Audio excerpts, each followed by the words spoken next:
Vamos a orar. Querido Dios, amante Padre, nos doblegamos ante tu presencia, pidiéndote, Dios eterno, que sea tu palabra la que inculque en nosotros una nueva educación, la educación del cielo, y que sea tu palabra, especialmente la profética, que se convierta en una luz en medio de las tinieblas, y que esa luz nos pueda hacer ver, comprender y entender el tiempo en el que estamos viviendo. Danos de tu bendición, Padre eterno, y que la gloria de Cristo brille, que la gloria de Jesús resplandezca, especialmente en nuestras vidas y en nuestros corazones. En su nombre lo pedimos. Amén, Señor. Amén. Gracias. Podemos tomar asiento. El título del tema hoy no es nuestra herencia profética. Nuestra herencia profética es una serie que estamos predicando y que hoy es el tercer sermón de la serie. La serie la comenzamos en la iglesia de Covina. En Covina presentamos los dos primeros temas. El día de hoy estamos compartiendo el tercer y cuarto tema de esta serie, nuestra herencia profética. ¿De qué se trata la serie? Bueno, hemos visto que el no comprender el libro de Daniel y de Apocalipsis puede traer hasta cierto punto una crisis de identidad en la nueva generación adventista. Las personas que no conocen nuestra herencia o de dónde venimos, corremos un riesgo grande de olvidar la razón por la cual Dios levantó a la iglesia adventista. Algunos hasta pueden llegar a pensar que somos una iglesia igual que las demás, que creemos igual de los demás y que no somos realmente diferentes a las más de 22,000 iglesias cristianas que aparecen a nivel mundial. Nuestra herencia profética enseña que nosotros fuimos levantados por un propósito profético y que en el plan de Dios había contemplado el levantamiento de este movimiento con un propósito específico. Los dos libros que estamos estudiando para recordar aquellos que ya tenemos tiempo en la iglesia, nuestros fundamentos proféticos, y para aquellos que apenas son nuevos, consolidarlos en esta verdad, son los libros de Daniel y el libro de Apocalipsis. ¿Por qué razón? Porque son libros gemelos. Entender Daniel sin Apocalipsis o Apocalipsis sin Daniel es complicado, pero cuando tú pones los dos libros juntos, se convierte en cerradura y llave. Se convierte en una decodificación profética maravillosa y nos da un entendimiento sorprendente del pasado, del presente y por supuesto del futuro. En la iglesia de Covina ya estudié Daniel capítulo 2 y Daniel capítulo número 7. Los temas fueron maravillosos. Yo me gocé de estar con los hermanos en aquel sábado maravilloso, y hoy continuamos con Daniel capítulo 7 y esta tarde habremos de dar Daniel capítulo número 8. Pero antes de meternos a el estudio de Daniel capítulo número 8, vamos a hacer una recopilación muy rápida de lo que ya estudiamos en esta serie, nuestra herencia profética. En primer lugar, aprendimos que el libro de Daniel, porque es el libro que estamos viendo ahorita, pronto estudiaremos el libro de Apocalipsis, presenta un Dios que es completamente soberano.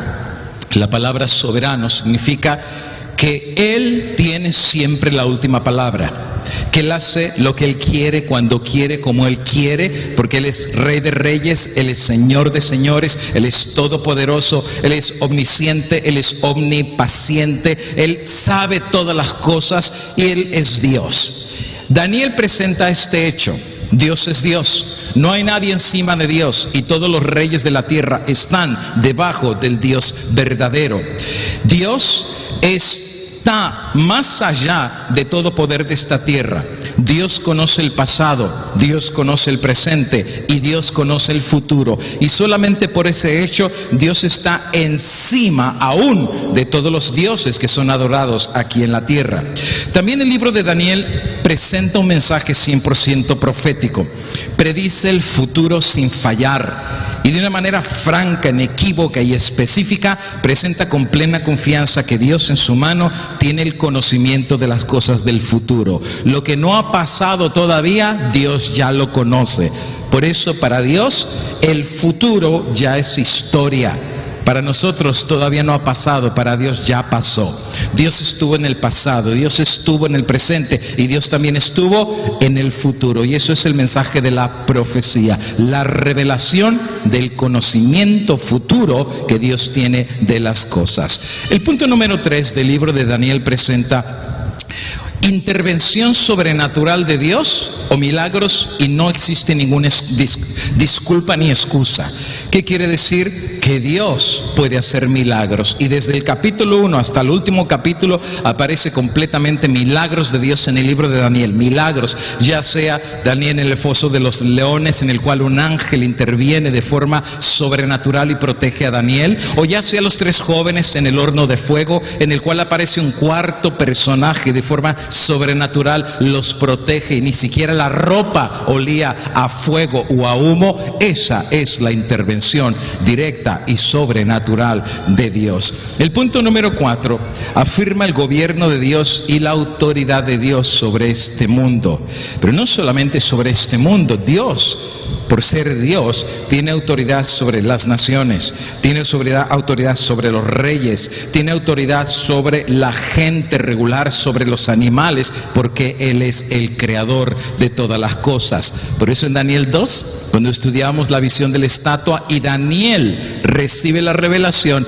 Daniel dice: ay Señor, que Dios como tú, porque pones reyes y quitas reyes. En otras palabras, si existe un presidente o un rey de este mundo, no es ni casualidad ni es coincidencia, es providencia. Dios es el que tiene la última palabra. Y así como Dios puede poner reyes, Dios también los puede quitar. La decisión no es del pueblo a última palabra, la decisión siempre le corresponde a Dios. Por eso Dios tiene el control del mundo. Y el punto número 5 que veníamos en el mensaje profético de Daniel es que revela la diferencia dentro de la humanidad de los que al final se van a salvar y los que se van a perder. Por eso es muy interesante estudiar el libro de Daniel.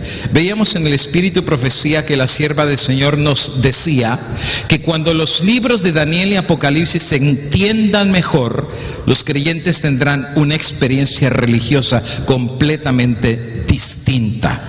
Porque conoceremos el pasado, entenderemos el presente y tendremos una visión más clara del futuro. Si tú no sabes de dónde vienes, amigo y hermano, realmente no sabes para dónde vas. Aquel que desconoce sus raíces y sus orígenes no tiene exactamente un futuro muy cierto. Es como un barco sin timón. El barco va a donde el viento sopla. Pero el que entiende su herencia, de dónde viene y para qué Dios nos llamó, tiene un conocimiento mejor y claro de lo que Dios requerirá de él en un futuro. Y Dios habrá de revelar esta información a los que estudien estos libros con sinceridad de corazón. Así es que cuando estudiamos el capítulo número 2 del libro de Daniel, hay muchas cosas que no los voy a decir porque ya lo prediqué en el tema pasado, pero por ejemplo cuando hablamos de Daniel descubrimos, número 1, Daniel cuando fue llevado cautivo a Babilonia era un adolescente, apenas tenía, algunos eruditos dicen, o 17 o 18 años, era muy jovencito, fue arrebatado de su familia siendo muy pequeño y fue llevado como esclavo a Babilonia. Estudiamos que Nabopolassar, el papá de Nabucodonosor, había invadido Jerusalén y finalmente viene Nabucodonosor y es entregado el reino de Jerusalén en las manos de Nabucodonosor. El rey Joaquín no puede hacer nada para impedir este ataque y en el primer exilio, hubo más exilios posteriormente, Daniel y sus amigos son llevados a Babilonia. Sadrach, Mesach y Abednego junto con Daniel. Algunos eruditos judíos dicen que Daniel posiblemente era de la casa de príncipes. Algunos eruditos dicen que posiblemente Daniel venía de la genealogía del rey Ezequías. En otras palabras, era príncipe en Israel.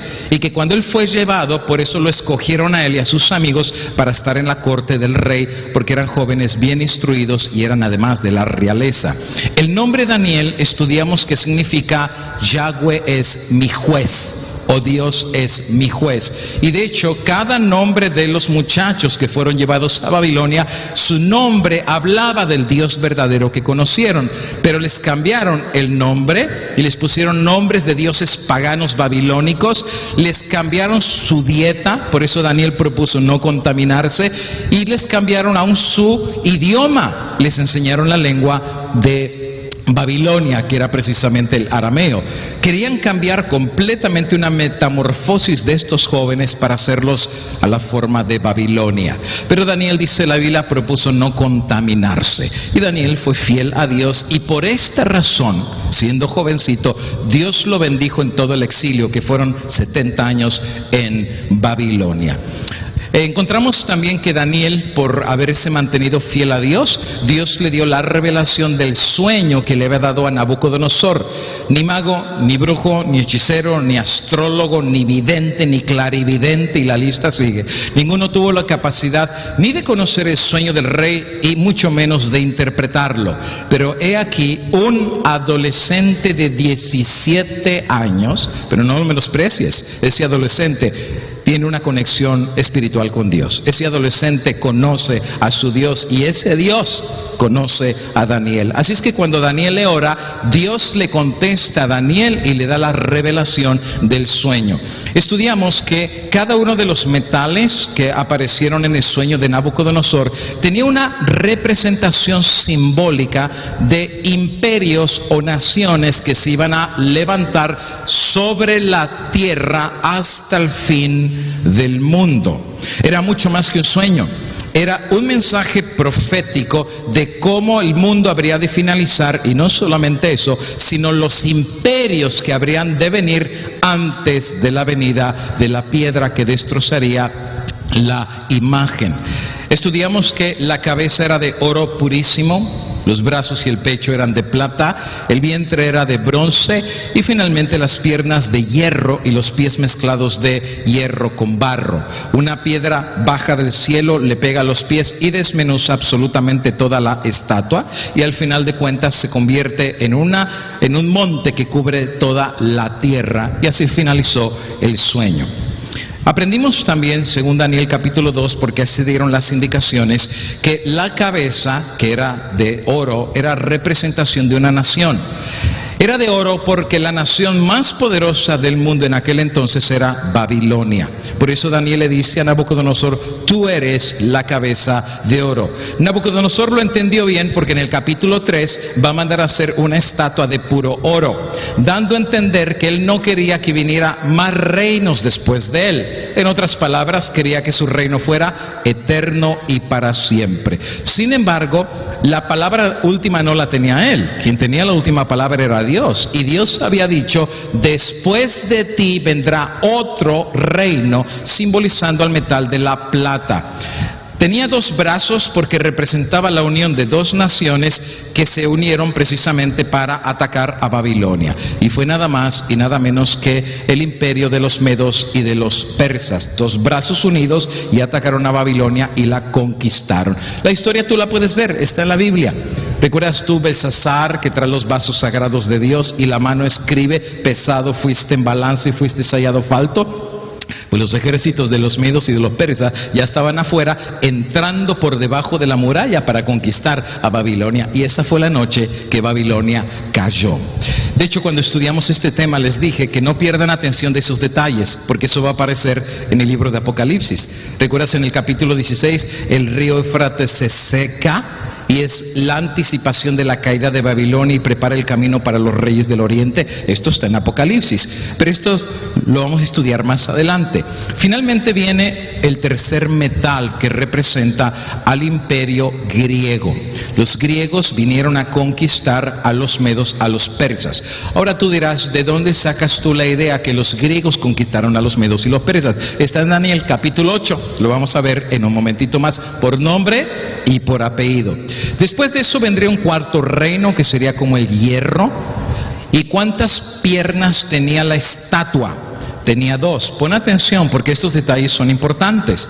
Si el pecho tenía 2 brazos que representaba 2 naciones que se unieron para atacar a Babilonia, si la estatua tiene 2 piernas, es importante que tenga 2 piernas. Y eso lo vamos a ver en el día de hoy. ¿Por qué tenía que tener 2 piernas? Pero las 2 piernas eran de hierro. Eso representaba al Imperio Romano, que literalmente vino y atacó a Grecia y la conquistó. ¿Y por qué la conquistó a Grecia los romanos si era una nación megapoderosa? Porque nosotros aprendimos en el capítulo número 7 con una bestia que aparece describiendo a los griegos, que tenía 4 cabezas. Eso lo vamos a ver ahorita. Ese imperio se dividió y le fue fácil a los romanos conquistarlos. Finalmente, la parte de los pies aparece una unión rara entre barro y entre metal. Eso no se puede unir, porque el barro es un mineral y los metales pues están en el reino de los metales. No se pueden unir. Por ejemplo, si tú agarras barro mojado y lo unes con acero y lo metes en un horno, parece ser que está unido, pero cuando tú sueltas esa pieza que acabas de sacar del horno, el barro automáticamente se separa, porque el barro no es un metal, pero la imagen sí aparecen unidos. La Biblia enseñaba que se iban a unir con alianzas humanas, pero no era una providencia de Dios. La Biblia enseñaba que habría 4 reinos que se iban a levantar en la tierra. No iba a haber un 5.º reino, solamente iba a haber 4 reinos. De hecho, sí existiría un 5.º reino, pero el 5.º reino no iba a venir de esta tierra, iba a venir del cielo. Era la piedra que iba a ser cortada no con mano humana y le iba a pegar a los pies y se iba a convertir en un monte que era el reino de Dios. Y hablamos que esa piedra era la segunda venida de Cristo. ¿Cómo lo sabemos? Bueno, la piedra fue cortada del cielo. ¿De dónde va a venir el reino de Cristo? Del cielo. Eso lo dice el Padre Nuestro. Padre nuestro que estás en el cielo, vénganos tu reino. Esa es la piedra que va a venir y le va a pagar a los pies. Ahora, ¿por qué los pies? Bueno, porque los pies tienen 10 dedos y eso significaba la división del Imperio Romano. Y se habría dividir en 10 naciones, así como los pies tienen 10 dedos. Parte de esa división de Roma dio como nacimiento lo que hoy en día conocemos como Europa. Algunas naciones iban a ser fuertes y otras naciones iban a ser débiles, así como el hierro y así como el barro. Y con eso nos quedamos en Daniel 2. Pero después estudiamos Daniel capítulo número 7. Ahora, esta visión no la tiene Nabucodonosor, esta visión la tiene el profeta Daniel. En sueños ve que el mar está revuelto de un lado para otro y del mar van subiendo 4 diferentes bestias. Ya estudiamos en nuestro tema que cada bestia tiene la misma representación que había tenido también la estatua. Por ejemplo, el metal de oro representaba nada más y nada menos que al león alado. El león era una representación de nada más y nada menos que Babilonia. Por ejemplo, la arqueología ha descubierto la puerta del Etemenanki, el castillo de los leones, el trono de los reyes que gobernaban, y precisamente este mismo león dice que se puso de pie y se le dio corazón de hombre, haciendo una clara descripción de lo que le pasó a Nabucodonosor. Así como el oro es el rey de los metales, el león es el rey de los animales. Representa lo mismo, representa al imperio babilónico. Las alas habíamos estudiado que fue la rapidez con el cual Nabopolassar y Nabucodonosor conquistaron los reinos de aquel entonces. Egipto ya había decrecido en su poder. De hecho, si tú vas a leer más adelante, cuando Jerusalén sabe que Babilonia viene a atacar, ellos quisieron pedir ayuda a Egipto. Y Dios a través de Jeremías dice, yo no soy el que te puede libertar porque tienes que pedirle ayuda a Egipto. Y al final de cuentas llegó el momento en que Babilonia conquistó a Jerusalén y era el león. La fuerza y la rapidez de sus alas. El metal de la plata representa al segundo animal de la visión del capítulo 7, que era un oso. El oso tenía un hombro más alto que otro. ¿Y por qué eran 2 hombros? Porque era Medo-Persia y Media y Persia que se habían unido para atacar a Babilonia. Un hombro lo tenía más encima que el otro porque Persia era más fuerte que los medos, pero unidos lograron conquistar regresar a Babilonia, nación que por lógica y paralelismo es la misma que la estatua. El bronce en Daniel 2 era Grecia, y por supuesto la tercera bestia es un leopardo de 4 cabezas y de 4 alas, que representa también al mismo poder de Grecia con un símbolo diferente. En el capítulo 2 son metales, en el capítulo 7 son bestias. Obviamente no son bestias literales. Obviamente no hay leones de 2 alas, ni tampoco leopardos de 4 alas y de 4 cabezas. Son símbolos, así es la profecía. Utiliza simbología ya sea de metales, de bestias o aún de cuernos. Eso lo vamos a ver en un segundito más. Así es que viene el leopardo de 4 cabezas y de 4 alas. ¿Por qué 4 alas? Uno, la rapidez con la cual Grecia dominó a todos los imperios de aquel entonces conocido. Y las 4 cabezas estudiamos, solo estoy haciendo un repaso, todo eso ya lo vi en el capítulo 2 y 7. Las 4 cabezas significa que cuando Alejandro Magno muere, que era el rey de Grecia, no dejó su reino a ninguno más que a sus generales. Cuando le preguntaron en la cama de lecho, Alejandro, ¿a quién le vas a dejar tu reino? Alejandro dijo, al más fuerte. Y sus 4 generales, qué curioso, ¿no? No tenía 5 ni 6, tenía 4 generales, que era Casandro, Lisímaco, Seleuco y Ptolomeo. Resulta ser que entre ellos empezaron a pelear, y ya en el escenario aparece Roma. Cuando entre ellos mismos empiezan a pelear, aparece las piernas de hierro, y aparece la 4ª bestia, que era terrible y espantosa. Como entre ellos empezaron a pelear, pues los romanos muy rápido conquistaron a Grecia, porque dice el dicho, divide y vencerás, y ya estaba dividida Grecia. Entonces viene el imperio romano y empieza a conquistar cada uno de los generales de Grecia, hasta que finalmente se consolida Roma como el 4º imperio mundial. ¿Por qué era de hierro? Porque literalmente de los 4 metales, el más salvaje, el más despiadado, el más agresivo y el de menos misericordia fueron los romanos. Aún el mismo Nabucodonosor a los esclavos los puso hasta de gobernador, puso a Daniel, a sus compañeros los puso a dirigir su reinado y los puso como sabios. Cuando vienen los medos y los persas, ellos piden que los judíos se regresen otra vez a Jerusalén. O sea, no fueron malos, pero cuando viene Roma, sí fue un imperio de hierro, y literalmente Roma desmenuzó a Grecia y llegó a ser el 4º imperio mundial. Ahora resulta ser que en la imagen nosotros vimos que había 10 dedos y parte hierro y parte barro.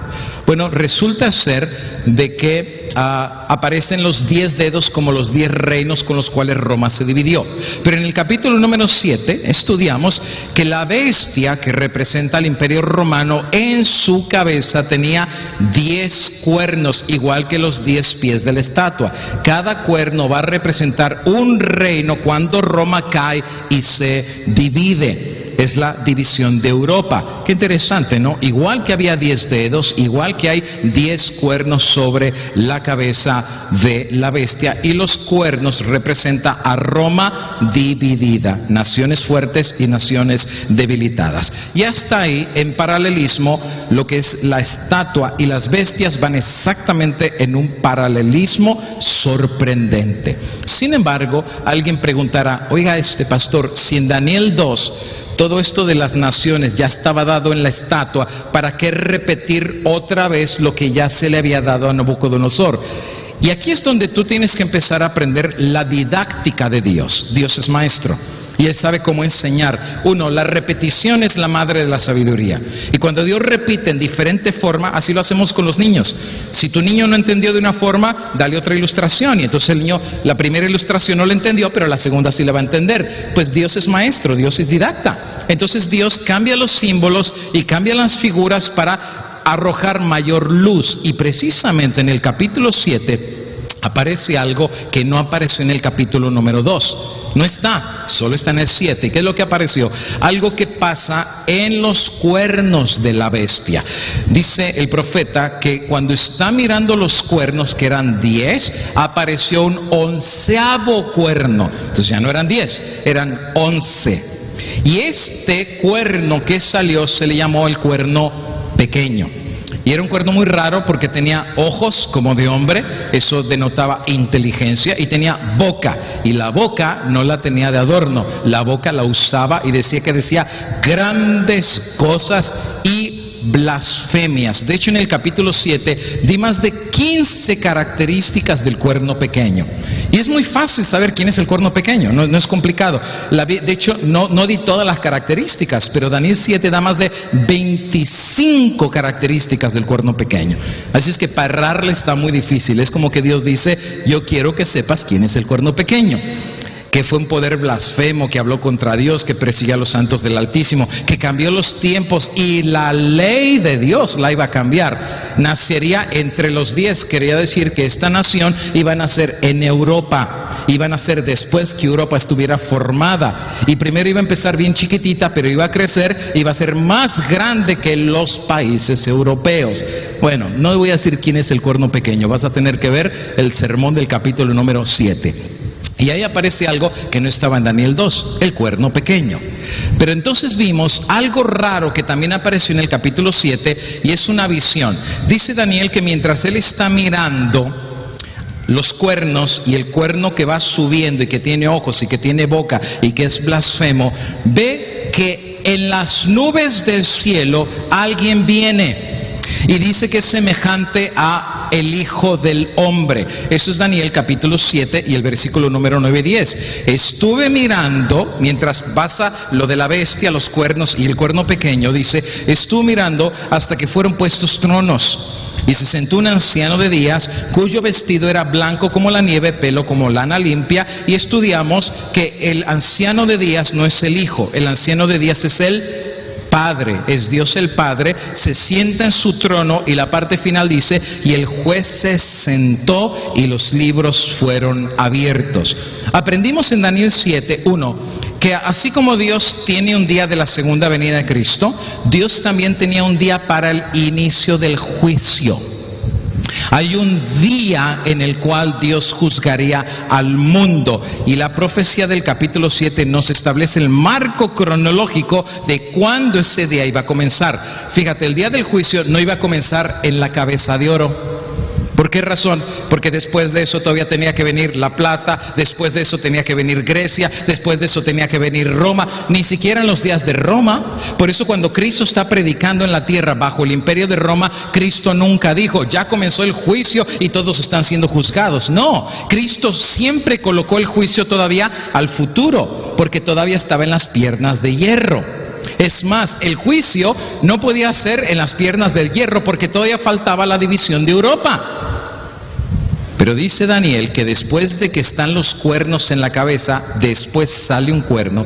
Quiere decir que el juicio habría de empezar después de la división de Europa y no antes. El cuerno no salió antes, fue después de los 10 cuernos. Quiere decir que hasta que Europa estuvo consolidada, habría de nacer un poder altivo, que era el cuerno pequeño, y la respuesta de Dios al cuerno pequeño: el juez se sentó y los libros fueron abiertos. Es más, eso lo dice el versículo 11.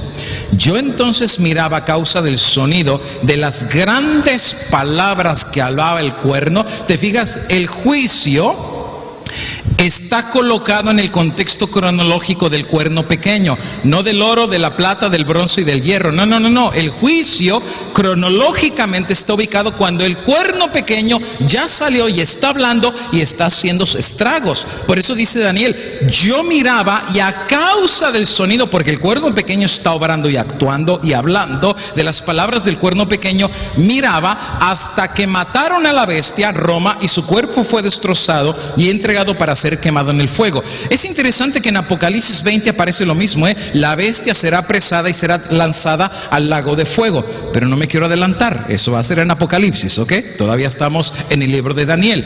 Y dice ahí: y les había sido quitado a las otras bestias su dominio. Eso quiere decir que cuando el juicio se establece, ya los otros reinos habían pasado. Babilonia tuvo dominio, pero cuando cayó Babilonia se le quitó el dominio. Medo-Persia tuvo dominio, pero cuando Grecia lo conquistó perdió el dominio. Por eso dice: se les quitó el dominio. Cuando el cuerno pequeño está, ya pasó Babilonia, ya pasó Medo-Persia, ya pasó Grecia, ya pasó Roma, y Roma ahora está dividida en Europa, y ahora sí nace el cuerno pequeño. Pero les había sido prolongada la vida hasta cierto tiempo. Versículo 13. Miraba en visión de la noche, y he aquí Recuerda, todo esto es el contexto del cuerno pequeño y las blasfemias y las palabras que habla el cuerno pequeño. Miraba en visión de la noche, y he aquí, con las nubes del cielo venía uno como el Hijo del Hombre. ¿Quién es el Hijo del Hombre? Aquí no hay error. Siempre quien se identificó como el Hijo del Hombre es Cristo Jesús. Y vienen las nubes del cielo. Ahí está. Dice, vienen las nubes del cielo, uno como el Hijo del Hombre. Yo te pregunto, ¿lo que Daniel está viendo es la segunda venida de Cristo a la tierra? ¿Eso es lo que está viendo? Porque dice, viene el Hijo del Hombre y vienen las nubes del cielo. Entonces es la venida de Cristo a la tierra en gloria y majestad. Tengo que decirte que no. Alguien dirá, pero pastor, si es claro, vienen las nubes y viene el Hijo del Hombre, que es Cristo por segunda vez. No, lee el contexto, mira bien lo que dice. Vino, si es una venida, y si es Cristo, y vienen las nubes, pero no está viniendo a la tierra. ¿A dónde está viniendo entonces? Escucha lo que dice el versículo. Vino hasta el anciano de días. ¿Y dónde está sentado el anciano? En su trono. Y el juez se sentó y los libros son abiertos. Ahora, si Cristo viene ante el Padre, ¿en qué calidad viene? Porque hay un juicio, o sea, el Padre ya está sentado, los ángeles están alrededor del trono, miles y millones de millones, los libros son abiertos y el juicio comienza. Ahora, si hay un juicio, hay testigos, los ángeles, están registros, los libros, está el juez, que es el Padre. ¿Qué falta? El abogado. Qué interesante. ¿O acaso no dijo Juan, hijitos, estas cosas os escribo para que no pequéis? Y si alguno hubiere pecado, abogado tenemos ante el Padre. ¿A quién? A Jesucristo. Así es que Cristo, ¿en qué categoría viene ante el Padre? Viene como abogado. No es cuando Él viene a la tierra, viene como rey, es la piedra. Pero la piedra no puede venir sin que antes Dios le haga el juicio al cuerno pequeño, ¿ok? Primero tiene que hacer el juicio al cuerno pequeño, y el resultado de ese juicio es que se le va a entregar a Cristo el reino. Por eso Él viene ante el Padre. Cuando el juicio finaliza, se le entrega el reino. ¿Y qué es el reino? Los que se van a salvar. Todos los que se perdieron, según ese juicio lo determine, no están escritos en el libro de la vida del Cordero, no son parte del reino. Ahora, ¿qué determina que tú estés o no en ese libro? El juicio. El juicio es lo que va a determinar, no lo que tú dijiste, es lo que hiciste, es cómo vivías. Y en esta vida pudimos haber engañado a todo mundo, pero en el tribunal de Dios nadie va a engañar a Dios. El caso de cada persona va a ser pasado en el tribunal de Dios, pero no tengas miedo, hermano, porque el que nos está defendiendo se llama Cristo Jesús. Y Él es el mejor abogado que puede existir en el universo, y tiene la mejor defensa para defendernos, que es la sangre de Cristo vertida por nosotros. Así es que siéntete seguro en este juicio. Ahora, si tú entras al juicio sin abogado, ahí sí, hermano, a ver cuánto duras, Pero si tú en este juicio tienes a Cristo como tu abogado, pues entonces, hermano, no hay temor, no hay temor. Y el juicio va a ser dado a favor de los santos. Por eso dice ahí, vino el anciano de días y lo hicieron acercarse a él. Y le fue dado, fíjate que le fue dado a Cristo, dominio, gloria y reino. ¿Qué significa que le dan el reino? Todo esto ya lo estudié en el capítulo 7. Ahorita solo estoy haciendo un repaso para entrar al capítulo número 8. El reino se le entrega al libro.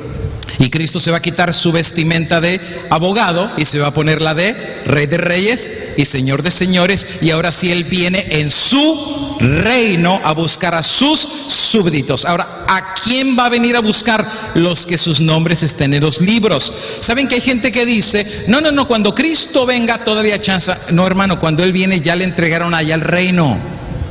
Cuando Él viene ya saben allá arriba quién se va a salvar y quién se va. Él solo viene a recoger los que sus nombres están escritos en el libro, que ese libro tiene los nombres, es el reino. Es como Estados Unidos, ¿no? Mucha gente vive aquí, pero no todos pertenecen al reino. O sea, vivimos aquí, pero no son del reino. ¿Por qué? Pues porque no tienen papeles y no tienen documentos. Pero pastor, yo he vivido aquí 20 años. Sí, pero delante de este país, si tú no estás registrado, no eres del reino. Lo mismo en el cielo, Señor, yo fui a la iglesia. Sí, pero no estás en el libro. Y si no estás en el libro, no eres parte del reino. ¿Qué determina que estés en el libro? El juicio. Por eso dice, para que los pueblos, naciones y lenguas le sirvan. El dominio de Él es dominio eterno. ¿Te acuerdas de la piedra? se hace un monte y es el reino de Dios y nunca pasará, porque las otras naciones pasaron y su reino será uno que nunca será destruido. ¿Por qué? Pues porque Babilonia sí fue destruido, Medo-Persia también, Grecia también y Roma también, pero el de Cristo, ese no será destruido y será un reino eterno para siempre jamás. Es lo que estamos esperando, la venida de Cristo. Ahora, tú dirás, pues pastor, ya está todo explicado ahí. No, todavía viene Daniel capítulo 8. Apenas vamos en el 8, Y ese es el tema del día de hoy. Y en base a todo el contexto que te di, voy a volar. Si ya se entendió todo lo que dije, nos metemos de lleno al capítulo número 8. Daniel capítulo número 8 es una ampliación del sueño descrito del capítulo 2 y de la visión del capítulo número 7. Cada capítulo le va añadiendo información, detalles, que es importante que los entendamos. Ahora, Dios es el que da esta visión porque hay detalles que Él necesita que entendemos. Ahora, Daniel 8 solo puede ser entendido plenamente con Daniel capítulo 9. Si tú quieres entender Daniel 8 separándolo del 9, estás cometiendo un suicidio profético. No sé ni cómo ponerlo. Estás cometiendo un grave error. Es imposible, y lo remarco. Por eso pues ahí solo puedes entender Daniel 8 siempre y cuando lo entiendas con Daniel capítulo número 9. Esta tarde el tema es Daniel 9.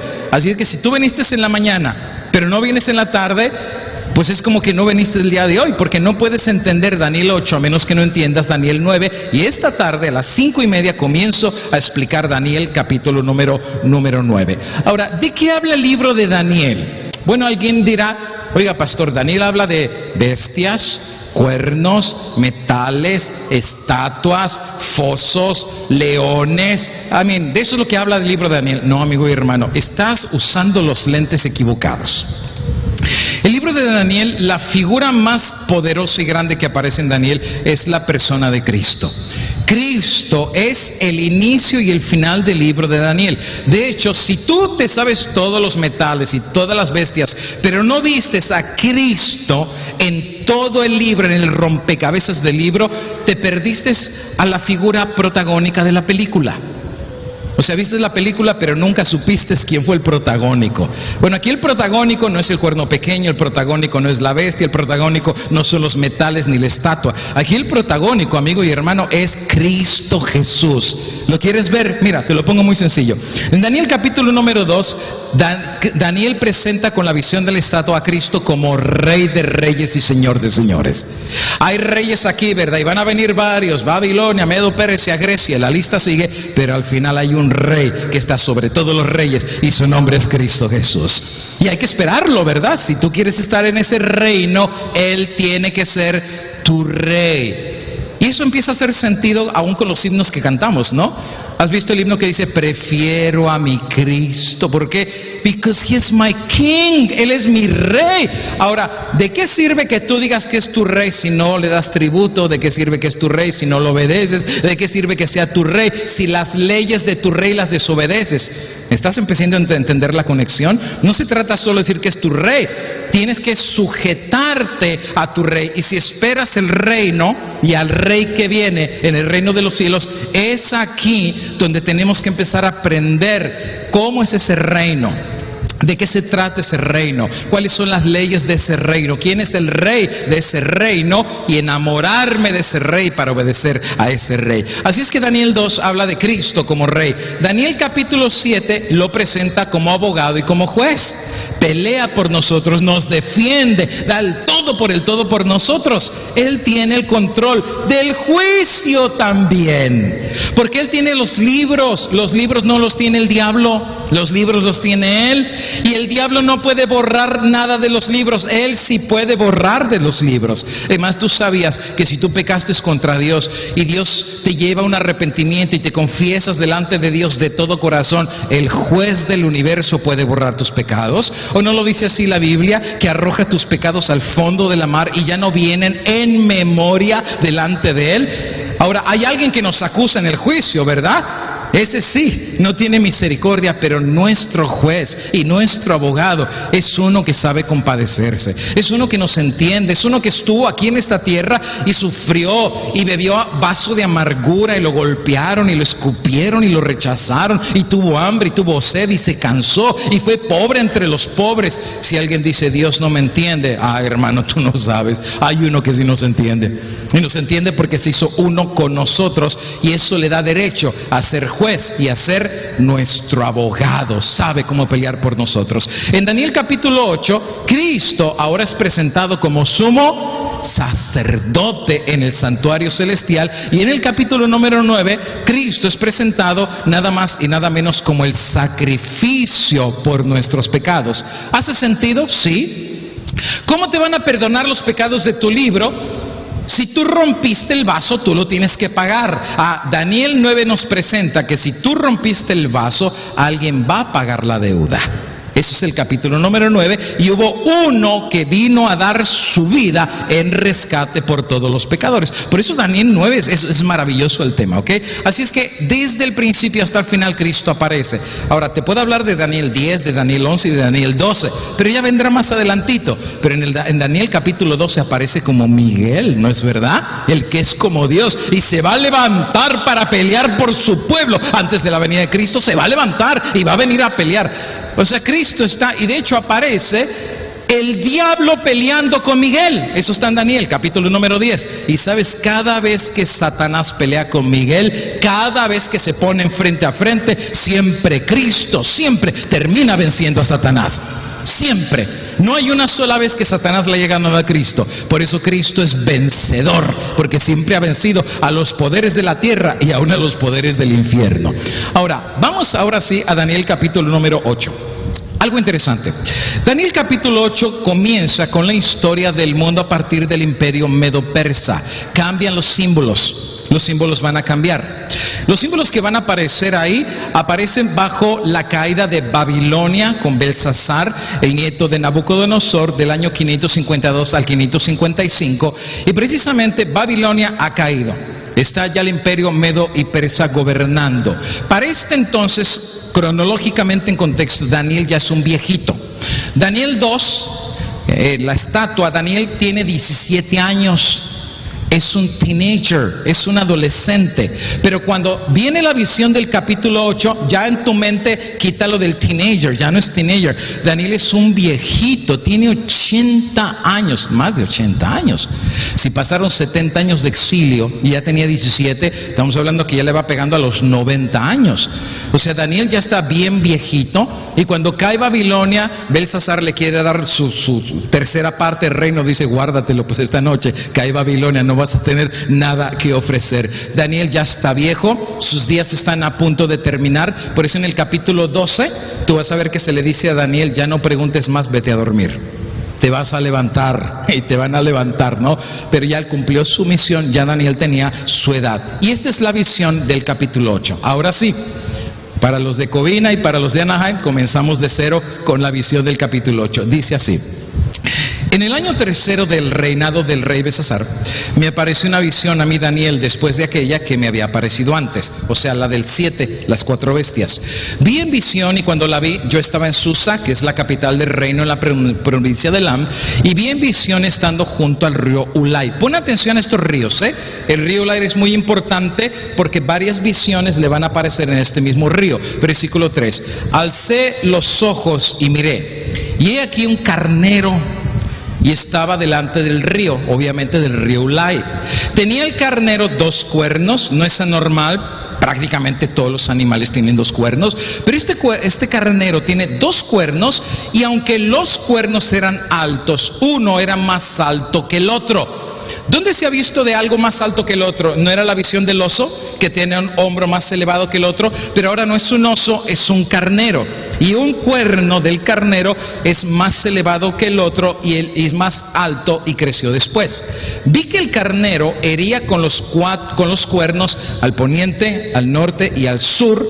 Claro, poniente, norte y sur habla de los puntos cardinales en donde el carnero, que es una nación, va a hacer sus conquistas. Y dice ahí que nadie, ninguna bestia podía pararse delante de él. Cuando dice ninguna bestia, ningún reino puede con ellos. El carnero viene con toda su fuerza y no había quien escapase de su poder. Así conforme su voluntad se engrandecía. Y mientras yo consideraba esto, o sea, ¿quién es el carnero? ¿Y por qué está conquistando a todas las bestias? He aquí un macho cabrío. Venía del lado del poniente sobre la faz de la tierra. Y viene corriendo, pero dice que viene tan rápido y no está tocando la tierra. O sea, viene pero literalmente volando, O sea, viene una velocidad gigantesca, viene el macho cabrío. Y aquel macho cabrío tenía un cuerno notable entre sus ojos. Así es que el cuerno lo tiene en su frente, entre los dos ojos le sale un cuerno que es notable. Te fijas, este cuerno del macho cabrío no es chiquito, es un cuerno grandote, por eso dice, es un cuerno notable. Viene corriendo con una velocidad tan grande que ni siquiera está tocando la tierra. Y entonces viene el macho cabrío y vino delante del carnero de dos cuernos, uno más elevado que el otro, que había visto antes junto a la ribera del río, y corrió contra él con la furia de su fuerza. Tú sabes que esos animales, que son cabros, pues con la cabeza dan los topes, ¿verdad? Y a alguien le ha dado un tope a una cabra. Eso duele. Y este viene con una fuerza gigantesca y casi ni siquiera viene tan rápido que ni siquiera está tocando la tierra. Dice que agarra al carnero y lo golpeó y lo hirió. Una vez que lo hiere, le quebró los dos cuernos y el carnero ya no tenía fuerzas para pararse. O sea, solamente una embestida sirvió para haber hecho pedazos al carnero. Ahora, el macho cabrío, la verdad que venía con una fuerza increíble y lo pisoteó y no hubo quien librase al carnero de su poder. Así es que este macho cabrío viene pero victorioso y viene con fuerza y viene con brío. Ahora, resulta ser que el macho cabrío se engrandeció en sobremanera, sí, el que tenía el cuerno en medio de sus ojos, pero estando en su mayor fuerza, aquel cuerno fue quebrado. O sea, el cuerno se rompió, ¿ok?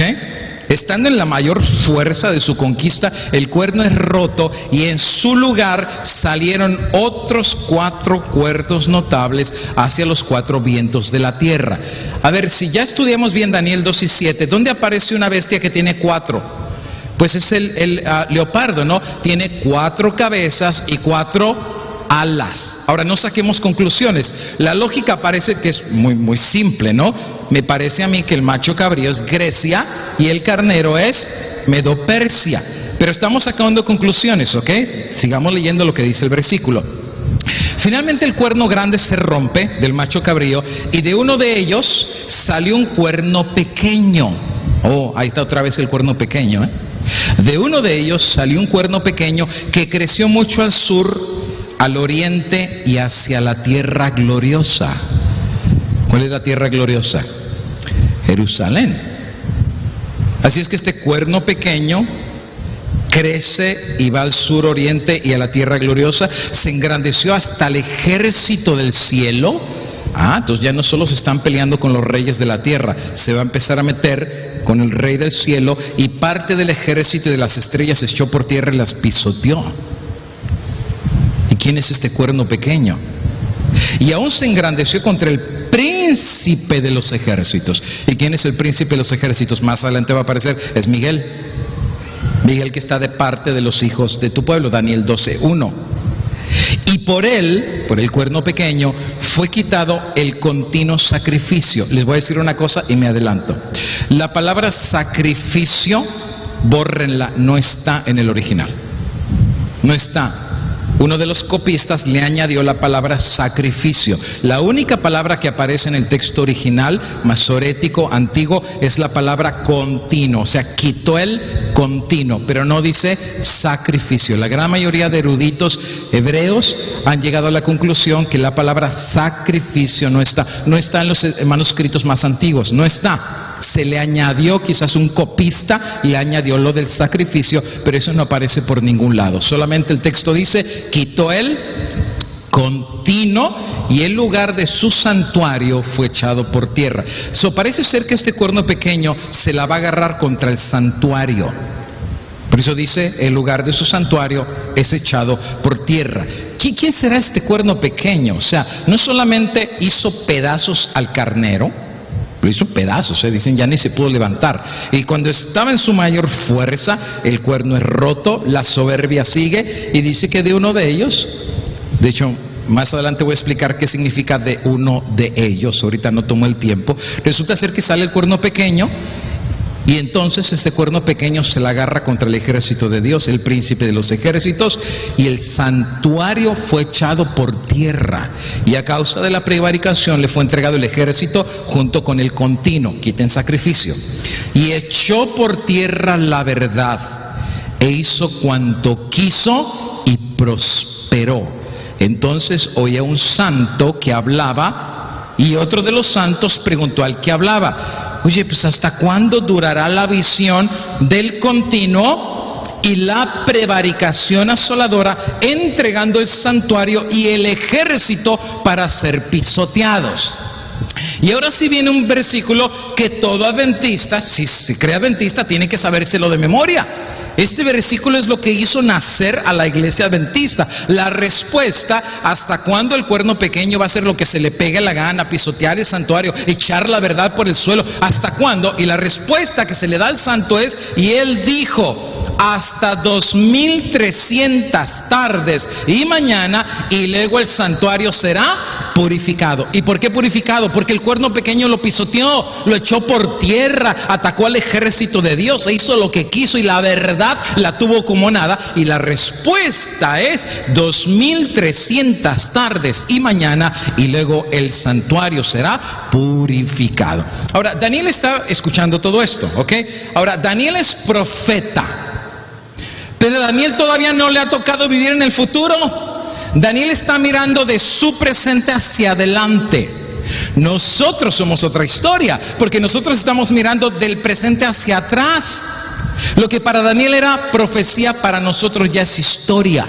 A Daniel no le tocó ver la caída de Grecia, a Daniel no le tocó ver la caída de Roma, a Daniel no le tocó ver la separación de Roma en los 10, y no le tocó ver el cuerno pequeño. Para él es futuro, para nosotros eso ya es historia. Por esa razón Daniel hay cosas que no entiende, o sea, porque todavía no las ha vivido, no la puede comprender. Por eso tú sabes que Daniel por siglos y siglos y siglos y siglos fue un libro misterioso, nadie lo pudo entender. Había gente que decía, ¿de qué se trata Daniel? Es más, algunos hasta dijeron que a lo mejor Daniel no era inspirado porque no lo podían entender. ¿Y por qué no lo podían entender? Los que lo iban a entender eran los que vivieran en ese tiempo, porque ahora iban a hacer la conexión, decían, wow, es increíble cómo Dios conoce el futuro y lo reveló. Eso lo dice Daniel 8:15. Aconteció que mientras yo, Daniel, consideraba la visión, o sea, la visión del carnero, el macho cabrío, los 4 cuernos, el cuerno pequeño, esa es la visión que está mirando, mientras la está considerando y procuraba comprenderla, he aquí, se puso delante de mí uno con apariencia de hombre. Ahora Daniel lo ve y dice, este es un hombre, o mejor no parece un hombre.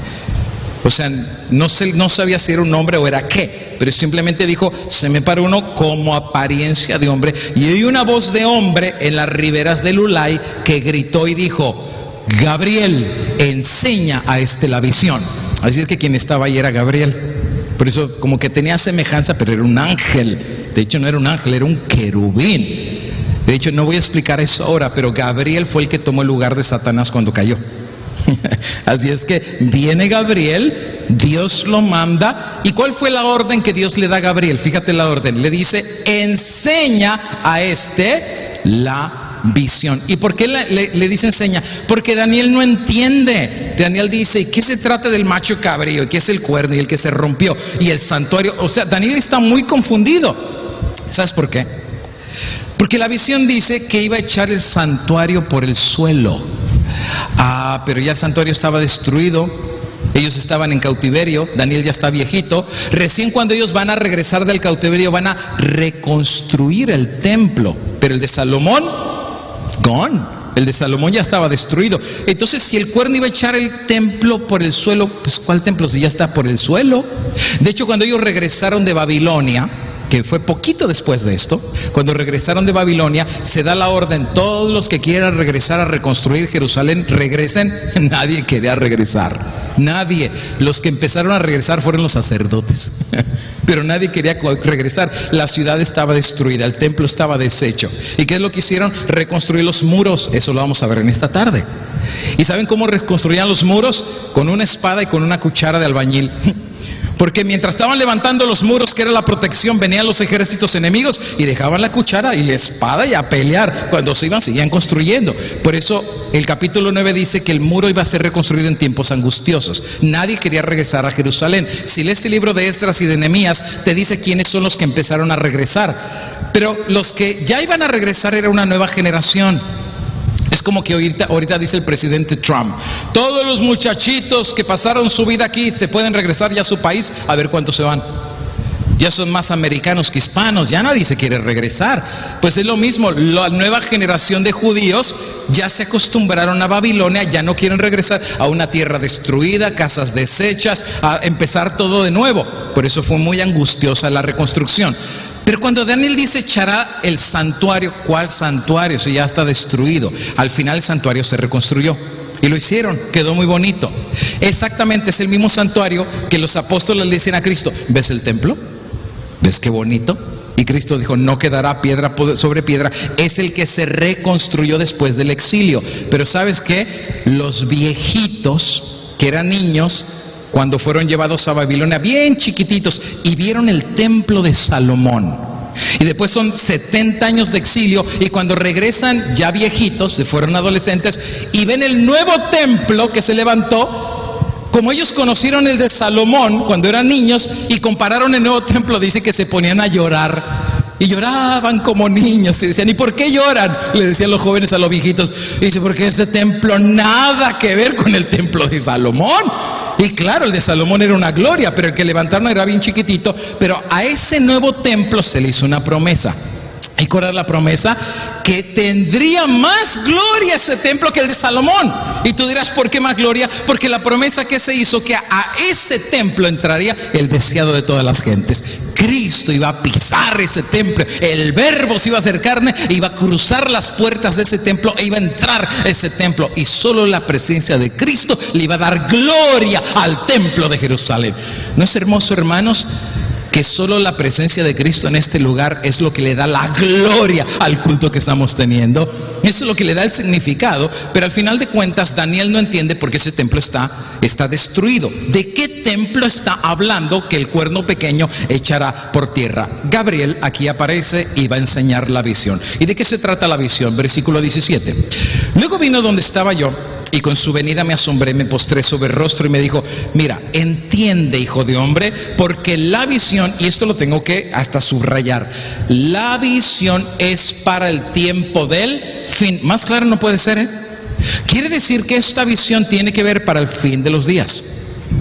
¿Por qué te lo digo? Porque hay gente que lo ha interpretado de otra manera, y hay un sermón entero que voy a tener que hacer, por eso no lo estoy metiendo aquí, e intencionalmente no lo hice así. Porque algunos tú vas a escuchar que te van a decir que el cuerno pequeño es Antíoco Epífanes, y te lo van a decir y te lo van a probar. Tengo que hacer un sermón completito para poder explicarte quién es el cuerno pequeño y probar que no es Antíoco Epífanes. Pero es un sermón completo que tengo que hacer, porque ellos dicen: no, eso que está hablando el cuerno pequeño es cuando Antíoco Epífanes, bajo los Seleucidas, invadió a Jerusalén, mató un cerdo en un altar, hizo la abominación desoladora. Así es que el cuerno pequeño no es el papado. Por eso van a decir: ustedes los adventistas están equivocados. El cuerno pequeño es Antíoco Epífanes, y sacan ellos el libro de Macabeos para probar que realmente fue Antíoco Epífanes. No te apures, aguántame un poquitito, te voy a hacer un sermón completito para darte 10 razones porque el cuerno pequeño de Daniel 8 no es Antíoco Epífanes.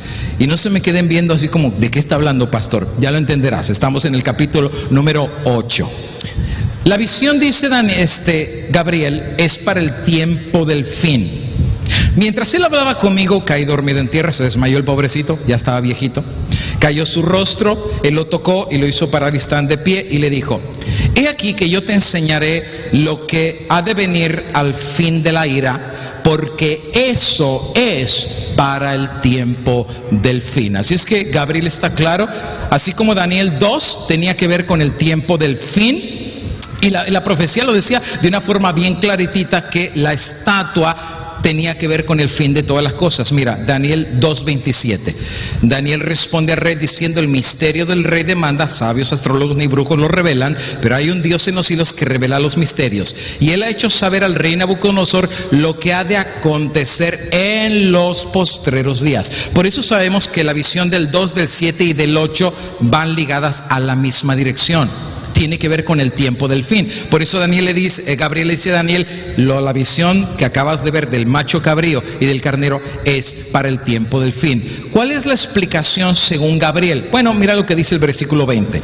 Ahora, aquí solo estoy leyendo la Biblia, es lo único que estamos haciendo. Biblia, Biblia y solamente Biblia, para que después no digan le añadieron. No le estamos añadiendo, solo estamos leyendo el texto. Mira lo que dice Gabriel: en cuanto al carnero que vistes, que tenía 2 cuernos, estos son los reyes de Media y de Persia. Ahí está, el carnero es Medo-Persia.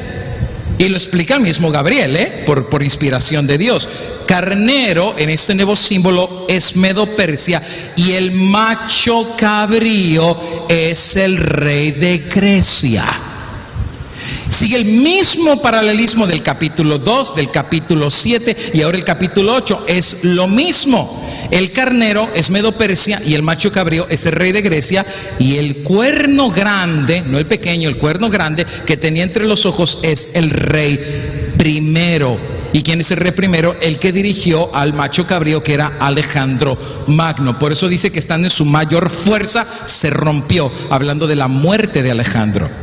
Y sí, Alejandro se murió con su mayor fuerza, tenía 33 años, estaba en el punto más grande de su carrera y se murió, y de ahí vienen 4 cuernos, que es lo que le va a salir al macho cabrío. En cuanto al cuerno que fue quebrado y sucedieron 4 en su lugar, significa que 4 reinos se levantarán de esa nación, aunque no con la fuerza de él, obviamente, porque si Grecia se dividió en 4, ya estos 4 reinos no iban a ser tan fuertes como estando unidos. Y de ahí viene el reino de los Seleucos, el reino de los Ptolomeos, el reino de los de Antíoco y el reino de los Seleucidas. 4 reinos salieron y no tendrían la misma fuerza. Es exactamente lo mismo que el leopardo. Las 4 alas hablaba del macho cabrío a una velocidad, ni tocaba la tierra, tiene 4 alas. Esas fueron las conquistas de Alejandro el Magno. Rápido conquistó el mundo entero, y las 4 cabezas significaba que después de la muerte de Alejandro, o sea, el cuerno grande que se rompe, 4 cuernos saldrían, que son las 4 cabezas, la división de Grecia. Oye, esto es como anillo al dedo, Tú dirás, sí, qué conveniente. No es conveniente, amigo. Esto fue escrito hace 2600 años atrás. O sea, ni siquiera todavía venía Roma, ni Europa, ni el cuerno pequeño, y Dios ya había revelado el orden exacto del futuro. Y sabes, eso a mí me hace pensar. Hay gente que se burla de la Biblia, Hay gente que son cínicos de, la Biblia la escribieron los hombres, la Biblia es cuento de hombres que... A ver, entonces, sácales tú, ¿dónde dice ahí en la Biblia que estos hombres ignorantes sabían el futuro? ¿Sabes? La profecía tiene algo muy interesante. Es el despliegue de lo desconocido. Hoy en día hay un montón de brujos que dicen, deme $25 al minuto y te digo lo que quieras. Pues llámale al próximo brujo y dile, pues sabes, yo no te doy $25, te voy a dar 100 si tú me dices cuál es el próximo número de la lotería que va a ganar. Ni ellos lo saben, si no ya serían ricos ellos mismos. No lo saben. Vanidad de vanidades. Por eso se llaman adivinos, porque todos lo están adivinando. Dios no es adivino. Dios conoce el pasado, conoce el presente y conoce el futuro. Y sabes que el futuro tuyo, Dios ya también lo conoce. ¿No es increíble eso? Dios ya conoce tu futuro. Desde que naciste hasta que te moriste, Él ya te vio. Tú ni has vivido todavía tus últimos días y Dios ya sabe cómo van a ser tus últimos días. ¿No es increíble? Por eso la Biblia es un libro tan maravilloso que a mí me llena realmente el corazón. Seguimos, Daniel 8:24. Con su poder se fortalecerá, pero no con fuerza propia, y causará ruinas, prosperará arbitrariamente, destruirá fuertes y al pueblo de los santos. Está hablando ahora del cuerno pequeño. Con su sagacidad hará prosperar el engaño en su mano, y en su corazón se engrandecerá, y sin aviso destruirá a muchos, y se levantará contra el príncipe de los príncipes, pero será quebrantado, no por mano humana. ¿Te recuerdas la roca que fue cortada no por mano humana? Quien se las va a ver con el cuerno pequeño no es ninguna nación de acá. Quien se las va a ver cara a cara con el cuerno pequeño, dice, no va a ser una intervención humana, es Dios mismo. Dios mismo va a hacer cuentas con el reto y el desafío que el cuerno pequeño le ha hecho al príncipe del ejército. ¿Ok? Hasta ahí vamos con el carnero, macho cabrío y el cuerno pequeño. Pero ahora aparece otra parte de la visión, Daniel 8:26.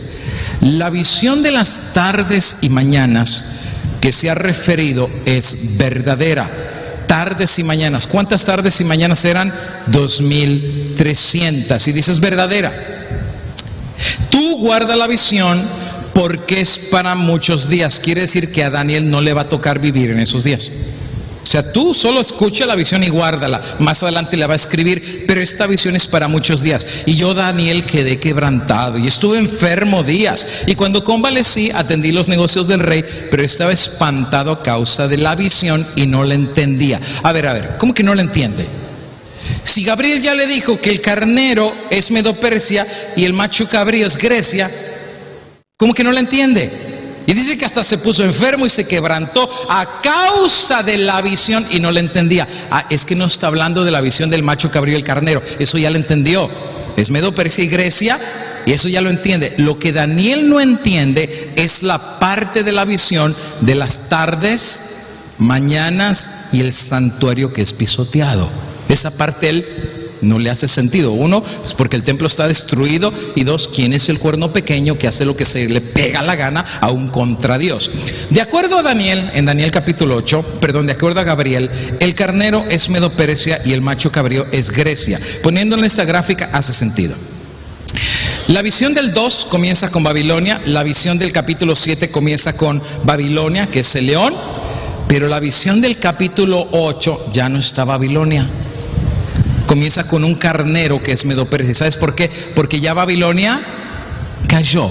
Eso ya ni siquiera la menciona. Ya no tiene ningún sentido que Dios mencione a Babilonia, porque ya Babilonia quedó out of the picture. O sea, es gone. Ya se fue. Por eso el capítulo 8 ya ni la menciona, y arranca con el oso o la plata, que es el Medo-Persia, y con el macho cabrío, que es Grecia. Así es que en esta parte está cronológicamente la profecía. Significa entonces que el carnero que es Medo-Persia y el macho cabrío, que es Grecia, habrían de seguir la continuidad profética en el plan de Dios. ¿Cuál plan? 4 naciones. Una ya pasó, y ahora estaba otra que iba a ser aplastada por el macho cabrío, que era el carnero. Ahora, ¿quién es el macho cabrío? Grecia. El macho cabrío, pues son de los que hacen unos topes gigantescos, y era macho cabrío, o sea, bien salvaje. Y ese lo identifica con Grecia. Interesantemente, los griegos siempre fueron conocidos como el pueblo de las cabras. Así se les conoció siempre a los griegos. Por eso todos los que están en ese entonces escuchando la profecía dicen, qué casualidad. No, no hay casualidad, Dios conocía bastante bien. Los macedonios 200 años antes de Daniel se les llamaba el pueblo de los Egedas, o el pueblo de las cabras. Y de hecho se han encontrado los arqueólogos monedas antiguas de Grecia, en donde aparece Alejandro Magno con cuernos de cabra. Porque los griegos siempre fueron conocidos como el pueblo de las cabras. Y no es interesante que Dios ese símbolo mismo lo utiliza para identificar. Es increíble. O sea, Dios de que es maestro, amigo y hermano. Dios sabe cómo hace las cosas.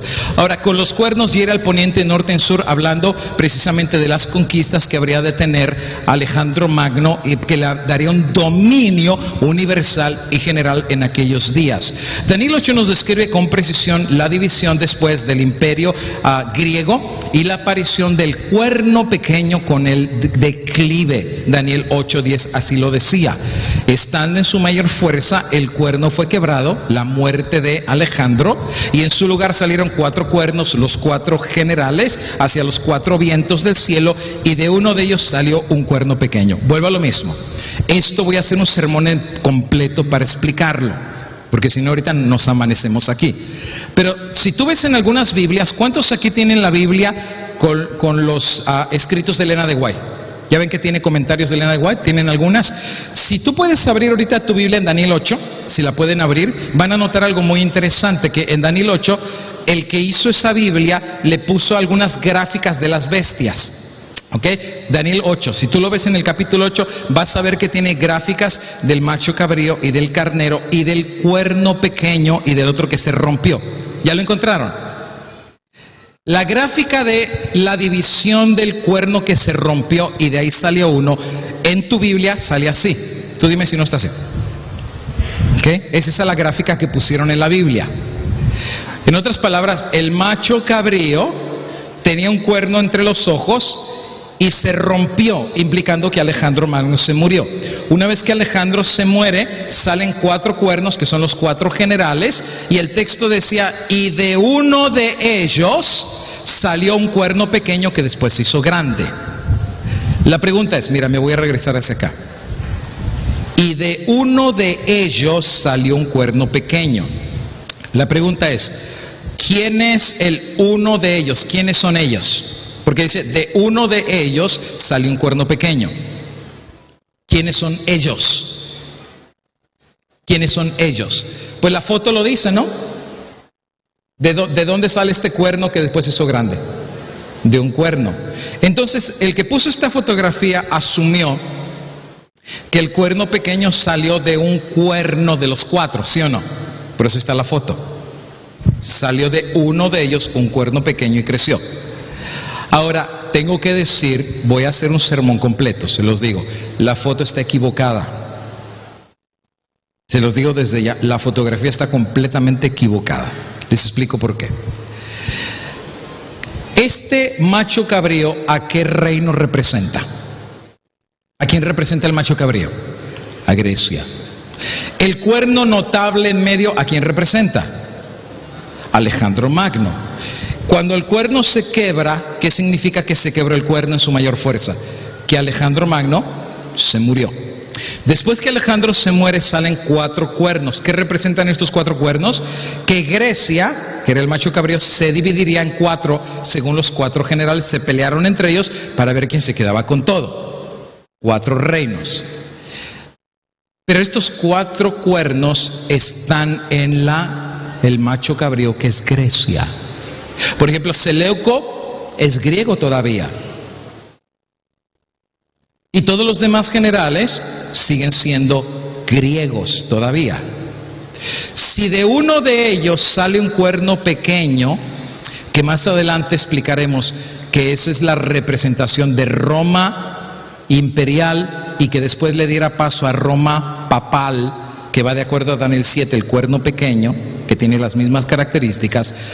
Los que atacan a la iglesia adventista usan esto en contra de nuestra interpretación. No sé si entienden la dinámica que les estoy presentando.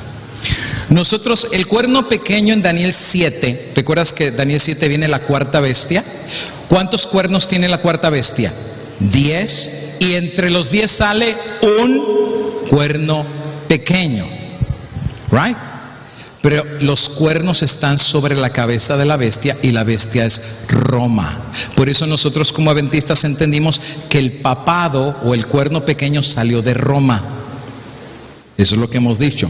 Y calza nuestra interpretación porque el Vaticano o el papado salió de Roma. Pero el capítulo 8 es un problema y te voy a decir por qué. Porque resulta ser de que dice, y de uno de ellos salió un cuerno pequeño, y la foto dice que el cuerno pequeño salió de otro cuerno, pero resulta ser que ese cuerno está en Grecia, no en Roma. Entonces algunos dicen, la interpretación de ustedes del santuario, la purificación y que echó el santuario por tierra, ustedes están equivocados, no es el papado. El cuerno pequeño salió de otro cuerno griego, no romano. Por eso, si tú dices que esta foto está correcta, nos hemos metido en graves problemas teológicos de interpretación profética. Porque ahora el cuerno pequeño no sale de Roma, como lo dice Daniel 7, sino el cuerno pequeño sale de un cuerno de Grecia. Por eso te digo, este tema lo tengo que explicar en un sermón completo. Solo te doy una adelantadita, solo para los que les gusta la investigación. Cuando la palabra dice, de uno de ellos salió un cuerno, ellos no está hablando de los cuernos. Está hablando de los vientos. Escucha el contexto. Estando en su mayor fuerza, aquel cuerno fue quebrado y en su lugar salieron otros 4 cuernos notables hacia los 4 vientos. Y de uno de ellos, el contexto dice que está hablando de los vientos, no de los cuernos. Quiere decir que si son los vientos de algún punto cardinal, norte, sur, este, oeste, va a salir el cuerno pequeño, y eso va de acuerdo a nuestra interpretación. Roma no salió de Grecia, el cuerno pequeño va a salir de Roma, que viene ya apuntándose de uno de los vientos cardinales. Eso se lo explico más en detalle más adelantito. Pregunto, ¿el cuerno pequeño de Daniel 7 es el mismo cuerno de Daniel capítulo número 8? ¿Son los mismos 2 cuernos pequeños? Y tú dirás, y pastor, ¿y por qué tanto lío con esto de los cuernos? Porque el juicio Dios lo va a hacer contra el cuerno pequeño. Y si no identificamos claramente quién es el cuerno pequeño, no tiene sentido el mensaje que estamos predicando como iglesia. En otras palabras, estamos equivocados en nuestra interpretación. Daniel habla acerca de Cristo. Lo presenta como rey, lo presenta como nuestro abogado, lo presenta como nuestro sumo sacerdote en el santuario y lo presenta como nuestro sacrificio. Esta tarde voy a presentar la segunda parte de la visión, la que Daniel no logró entender. La visión de las mañanas y la visión de las tardes, los 2300 días de tarde y de mañana, y te lo voy a explicar desde el principio hasta el final. Tú dirás, ¿y por qué es necesario entender eso? Porque los 2300 días es literalmente el certificado de nacimiento de la iglesia adventista. Es más, hasta yo anhelo que alguien, algún muchacho se levante esta tarde y me escriba en una pizarra la profecía de los 2300 días en detalle. Al final del sermón, claro está, ¿verdad? De hecho, si algún joven me hace eso, creo que le voy a regalar esta tarde una serie completita de mis predicaciones.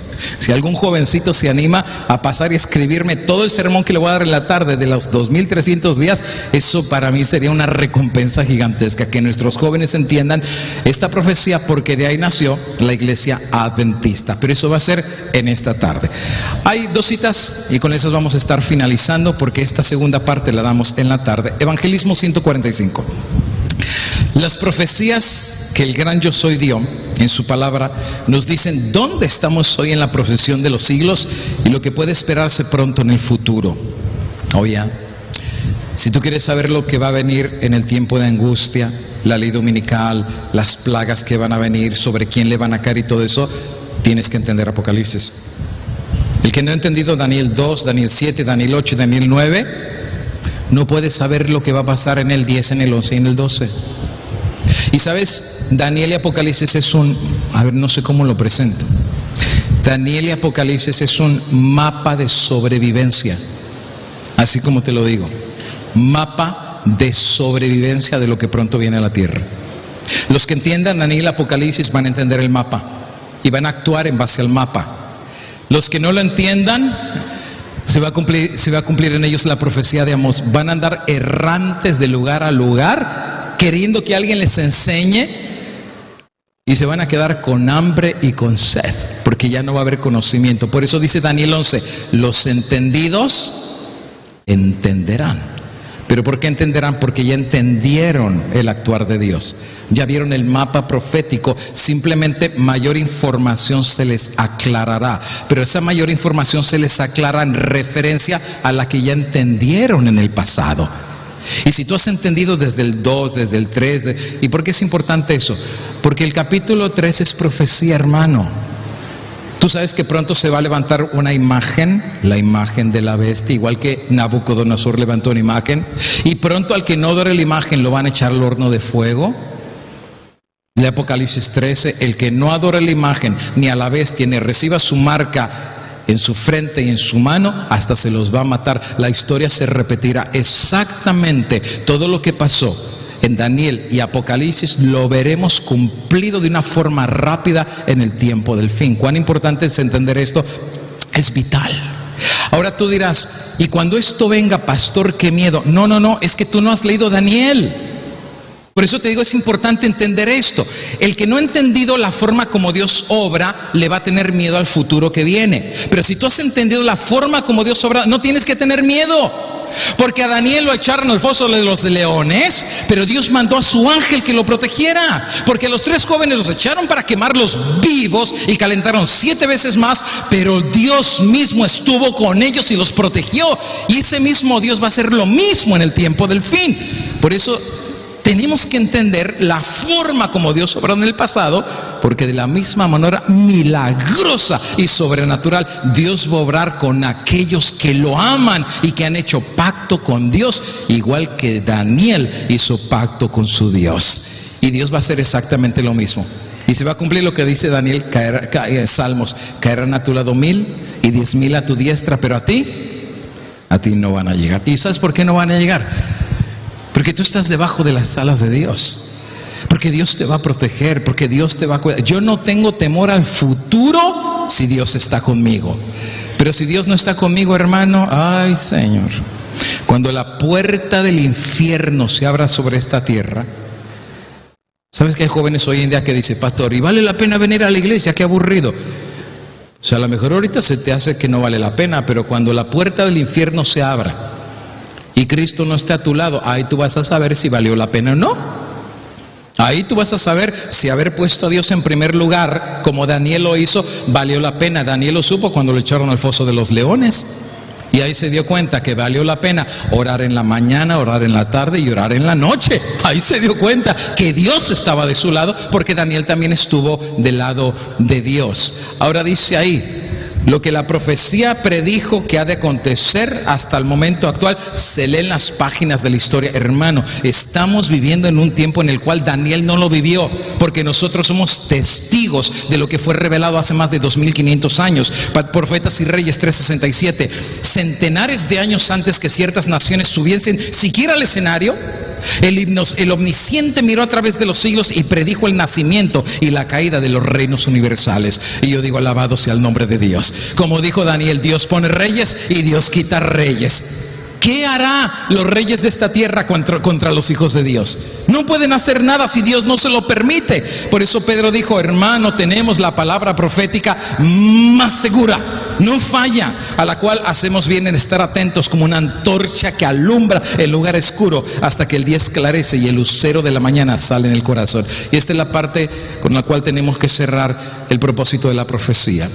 El propósito de la profecía es no conocer bestias, cuernos y piedras y metales. No.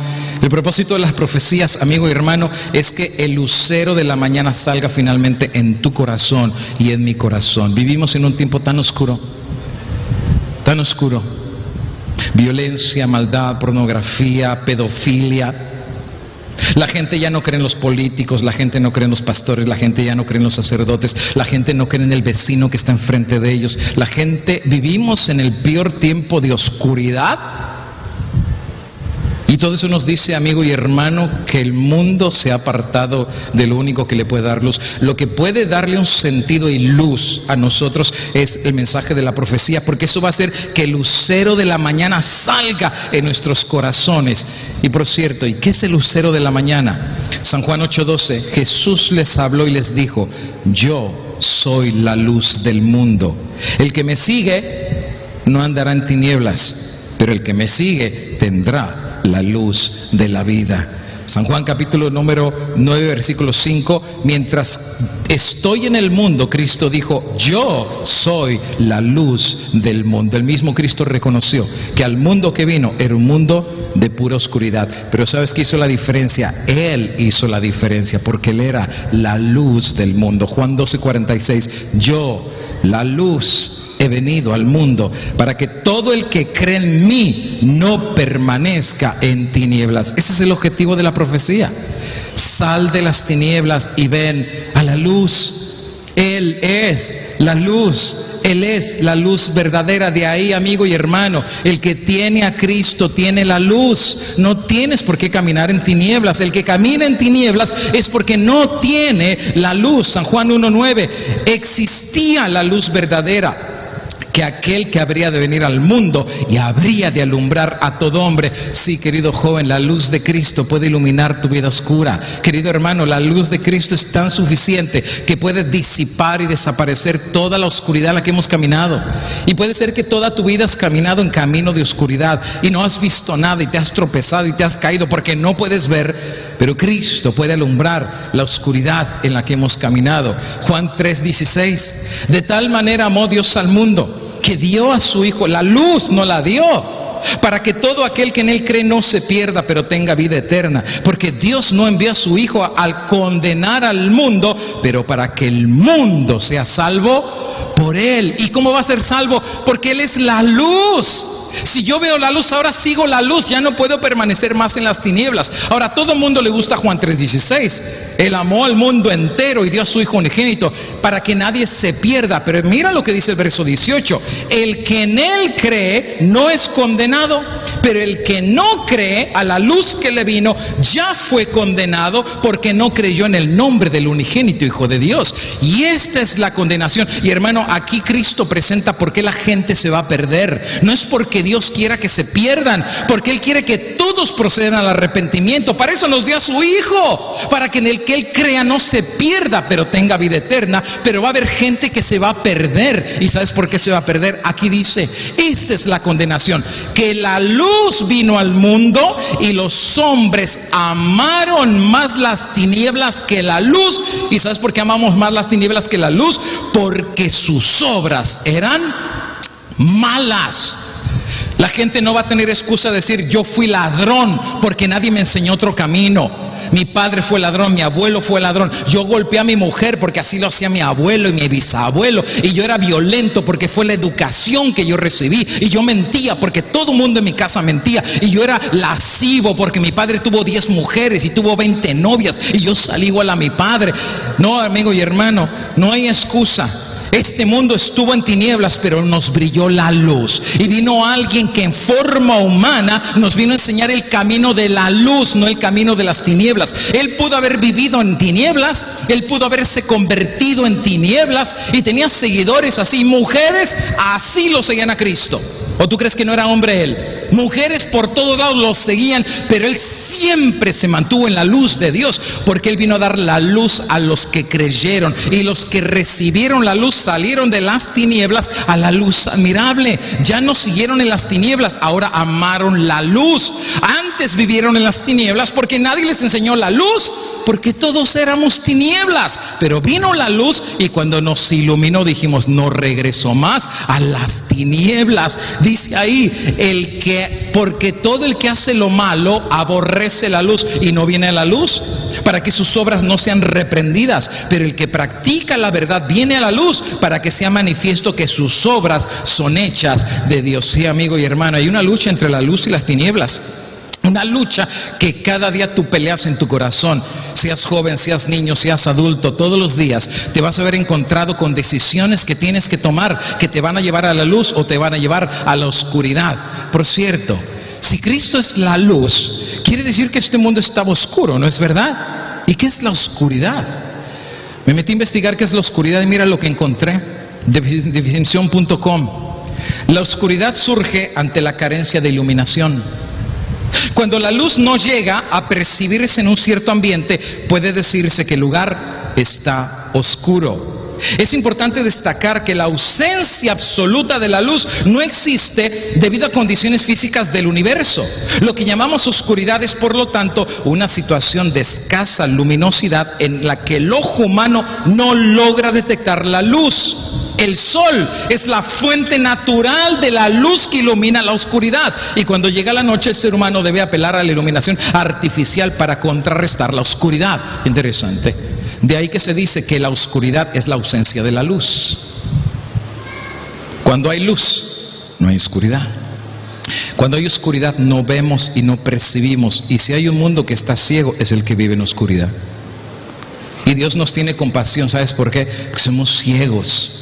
Hacemos lo que hacemos porque no vemos, porque andamos a tientas, todo es a tientas, no vemos. Pero cuando viene la luz tiene el poder de repeler la oscuridad, la repele, la quita. Donde hay oscuridad, la luz se ha ido. Pero donde hay luz, no puede haber oscuridad. La luz perfecta por naturaleza es la del sol. Y todo lo que no viene del sol es artificial.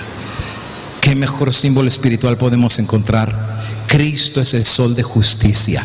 La verdadera luz que guía nuestra vida no es luz artificial. Sí, esas películas es artificial, esa música es luz artificial. Todo lo que el hombre inventa es artificial, pero no es luz verdadera. Hay una sola luz que es verdadera, y es la luz del sol de justicia. Dios quiere que conozcamos esa luz. Isaías 9:6. El pueblo que andaba en tinieblas vio gran luz. A los que habitaban en tierra de sombra de muerte, ¿qué éramos nosotros?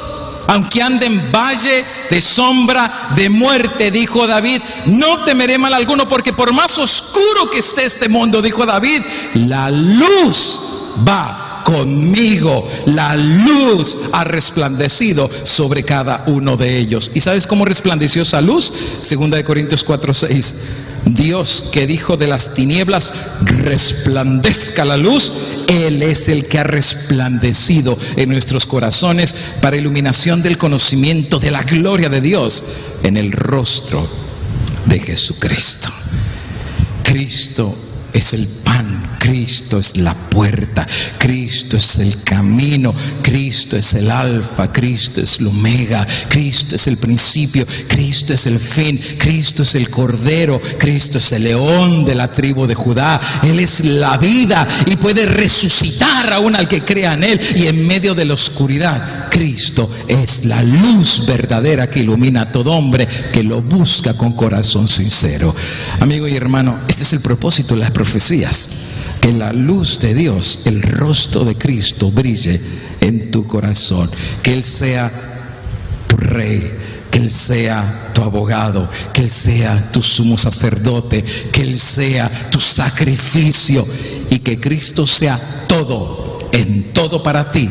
Y si Cristo es todo, en todo para ti, valió la pena la profecía, porque al final tú te vas a preparar para recibir a aquel que fue la vida y la vida eterna en tu corazón para la gloria del Señor. Ojalá que ese sea el objetivo de estos temas que estamos dando, que tu relación con Dios sea la misma relación que tuvo el profeta Daniel, y que al final de los días de Daniel Dios le dijo, ya mi hijito, váyase a descansar, pero pronto lo voy a levantar. Pronto lo voy a levantar para que esté conmigo por toda la eternidad. Pongámonos de pie para hacer una palabra de oración y finalizar. El que pueda, acompáñame, Dios pueda venir sobre nosotros y haga en nosotros algo lindo y maravilloso hoy, porque lo necesitamos el día de hoy. Y 3, que la luz de Dios brille en nuestros corazones, que el rostro de Jesús brille de tal manera que al levantarnos de rodillas no nos levantemos en oscuridad, pero nos levantemos con la luz de Dios. Y si el ángel de Jehová acampa a nuestro alrededor y nos defiende, dijo el apóstol Pablo, si Dios con nosotros, ¿quién contra nosotros? Caigamos de rodillas y cerremos con una oración. Vamos a orar. Querido Dios y amante Padre, gracias, porque toda la Biblia exalta y glorifica el nombre de Cristo Jesús. Tú eres lo mejor del mundo y del universo. Tú eres la razón aún de la creación, de todo lo que ha sido creado, de lo que vemos y de lo que no vemos. Eres tú, Cristo Santo, lo que aún llega a dar razón a nuestra vida y a nuestra existencia. Porque si no hubiera sido por ti, todavía seguiríamos en lo más profundo de la oscuridad de este mundo. Pero un día la luz vino a este mundo y pasó frente de nuestra casa. Y esa luz tocó a la puerta del corazón. Y cuando la luz pasó, empezamos a ver lo que antes no vimos.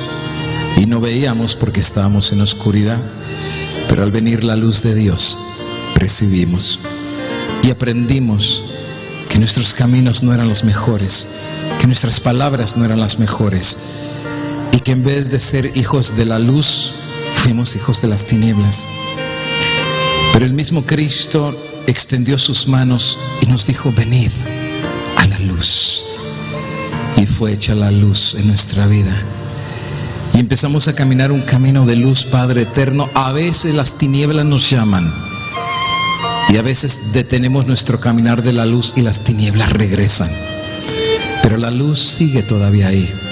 Padre eterno, extendemos nuestro brazo espiritual para pedir que la luz de Dios permanezca en nuestro corazón. Y que la luz de Dios encienda nuestras vidas, encienda nuestro corazón y disipe las tinieblas. Maldad, suciedad, pecado y malicia. Que la luz de Dios pueda traer una nueva experiencia en cada persona aquí presente. Especialmente con las hermanitas y hermanos que pasaron, que quieren hacer un pacto con Dios a través del bautismo. Padre eterno, pido en el nombre sagrado de Cristo Jesús que la luz que ha sido encendida en su corazón, nada ni nadie la puede opacar ni apagar, sino que esa luz venza sobre las tinieblas, y que puedan ellos, en su decisión, que pueda ser firmes, ser vencedores al sellar un pacto con Cristo Jesús, que es su Señor y su Redentor. Queridos, que Dios nos bendiga, que Dios nos guarde. Que el Dios del cielo tenga siempre misericordia de nosotros. Que el Cristo divino sea nuestra entrada y nuestra salida, nuestro juez, nuestro abogado, nuestro perdonador y nuestro sacrificio. Padre eterno, gracias por Cristo, porque no somos ni huérfanos, no somos solos, ni estamos desamparados, porque tú estás con nosotros. Camina con nosotros, vela con nosotros y guíanos a nosotros, porque al seguirte a ti sabremos que la vida eterna está asegurada. Dios nos bendiga en el nombre del Padre, en el nombre del Hijo y en el nombre del Espíritu Santo. Amén.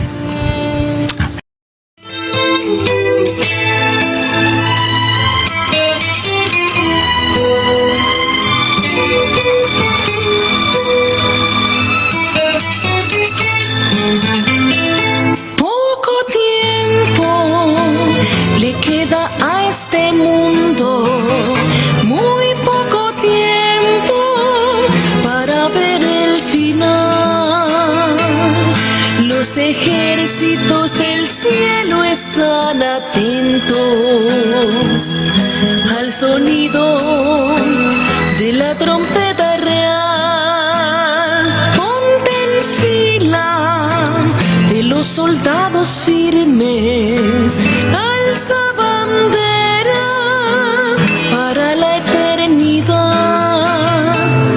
No te duermas, no te acotes, no desmayes, el día es corto y la noche vendrá. Los obreros se encuentran en los campos, pregonando que Cristo viene ya. Fuerte pregones que dará el que se firme, y tú, mi hermano, únete a la verdad.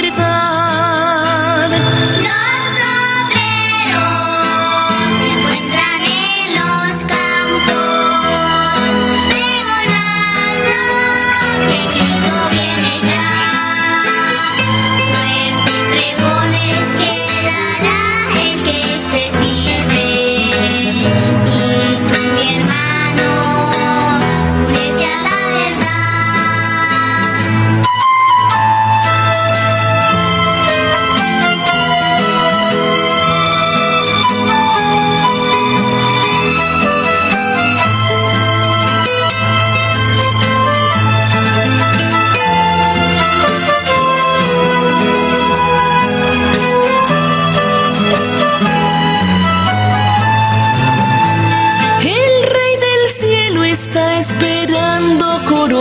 amarte.